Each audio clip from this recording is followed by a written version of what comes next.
हे गार्डेनर्स आपण मानक मो यूट्यूब चैनल मिनी गार्डन को बहुत बहुत स्वागत। जदि चैनल को प्रथम थर पर देखुं तेज चैनल को सब्सक्राइब करने को जमार भूलिए ना। तेज चलतु आरंभ करवा आज वीडियो। यही जो प्लांट को आपण मैंने देखुं तार नाम जेड प्लांट अटे। यही गछटी मनी प्लांट परिधान को निज आड़क आकर्षण करे बोली लोक कहते। यह घर पर अत्यंत शुभ गछ अटे।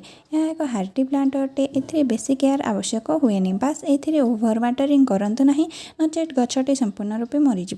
यहाँ गोटे दिन 6-7 घंटा सूर्यकिरणर आवश्यक होता है। एबे चलतु यार पटिंग मिक्स रेडी करवा। मुझे एक बड़ जगह नेउछि। एबे एथिरे एक भाग माटी नेबी। यह जेहेतु टिके पुराना माटी अटे से मु पुराना गछर चेर और अलिया काढ़ी नेबी। आपण भल माटी व्यवहार करें।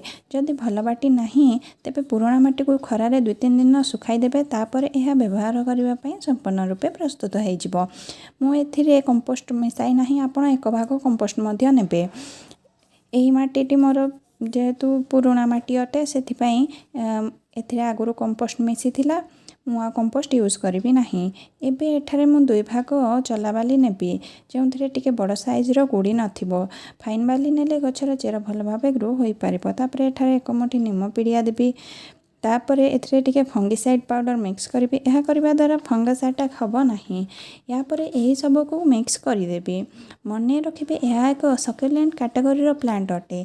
तेणु ए कोकोपीट आड करें। कोकोपीट आड कले अल्प करूँ। 1 मुठी जी आसो से करेंगे एवं माटी कुंडे लगाइबे।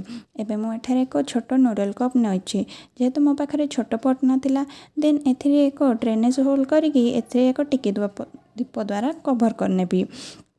तापरे एथिरे सबू पटिंग मिक्स को ऐड करदेवी। तापरे एथिरे पानी देदेवी एवं ताकू पास्टेल सेड रे ही रखिबा। तापरे यही गछटी को चेक करके ही पानी देबे, नचे 2-3 दिन गैप रे चेक करके ही पानी दे पारिबे। यह एक लकी प्लांट अटे। तेणु यहाँ निज बगीचार निश्चित भाव ऐड करते। वीडियोटी भल लगे लाइक शेयर करने को जमार भूलिबेनी। धन्यवाद।